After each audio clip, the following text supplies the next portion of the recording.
रोज एक कहानी।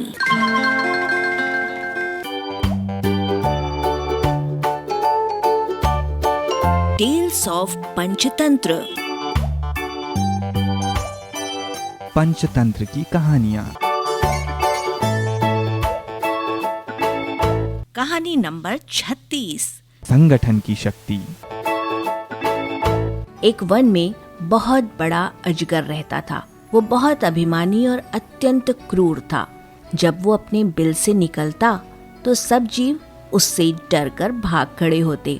उसका मुंह इतना विकराल था कि खरगोश तक को निगल जाता था। एक बार अजगर शिकार की तलाश में घूम रहा था। सारे जीव तो उसे बिल से निकलते देखकर ही भाग चुके थे। उसे कुछ न मिला तो वो क्रोधित होकर पुपकारने लगा और इधर उधर खाक छानने लगा। वहीं पास में एक हिरनी अपने नवजात शिशु को पत्तियों के ढेर के नीचे छिपाकर स्वयं भोजन की तलाश में दूर निकल गई थी। अजगर की फुफकार से सूखी पत्तियां उड़ने लगी और हिरनी का बच्चा नजर आने लगा। अजगर की नजर उस पर पड़ी। हिरनी का बच्चा उस भयानक जीव को देखकर इतना डर गया कि उसके मुख से चीख तक न निकल पाई। अजगर ने देखते ही देखते नवजात हिरण के बच्चे को निगल लिया। तब तक हिरनी भी लौट आई, पर वो क्या करती। आंखों में आंसू भर जड़ होकर दूर से अपने बच्चे को काल का ग्रास बनते देखती रही। हिरनी के शोक का ठिकाना न रहा। उसने किसी न किसी तरह अजगर से बदला लेने की ठान ली। हिरनी की एक नेवले से दोस्ती थी। शोक में डूबी हिरनी अपने मित्र नेवले के पास गई और रो रो कर उसे अपनी दुख भरी कथा सुनाई। नेवले को भी बहुत दुख हुआ। वो दुख भरे स्वर में बोला, मित्र, मेरे बस में होता तो मैं उस नीच अजगर के 100 टुकड़े कर डालता, पर क्या करें, वो छोटा मोटा सांप नहीं है जिसे मैं मार सकूं। वो तो एक अजगर है, अपनी पूंछ की फटकार से ही मुझे अधमरा कर देगा। लेकिन यहाँ पास में ही चींटियों की एक बांबी है, वहाँ की रानी मेरी मित्र है, उससे सहायता मांगनी चाहिए।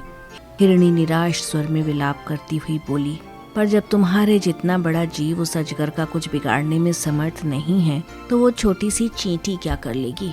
नेवले ने कहा, ऐसा मत सोचो, उसके पास चींटियों की एक बहुत बड़ी सेना है और संगठन में बड़ी शक्ति होती है।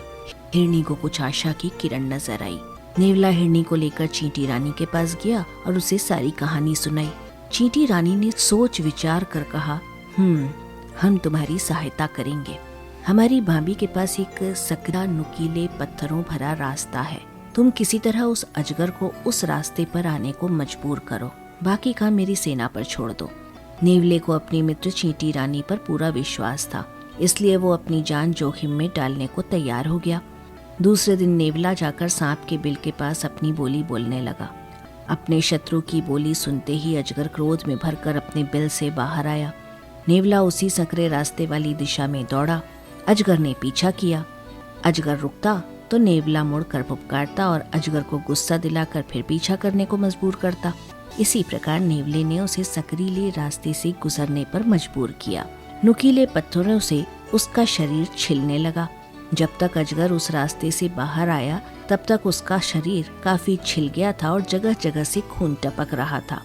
उसी समय चींटियों की सेना ने उस पर हमला कर दिया। चींटियां उसके शरीर पर चढ़कर छिले स्थानों के नंगे मांस को काटने लगीं। अजगर तड़प उठा, अपना शरीर पटकने लगा जिससे और मांस छिलने लगा और चींटियों को आक्रमण के लिए नए नए स्थान मिलने लगे। अजगर चींटियों का क्या बिगाड़ता, वे हजारों की गिनती में उस पर टूट पड़ी थीं। कुछ ही देर में क्रूर अजगर ने तड़प तड़प कर दम तोड़ दिया। इस कहानी से हमें सीख मिलती है, संगठन की शक्ति बड़े बड़ों को धूल चटा देती है। प्रस्तुति लिब्रा वेलफेयर सोसाइटी।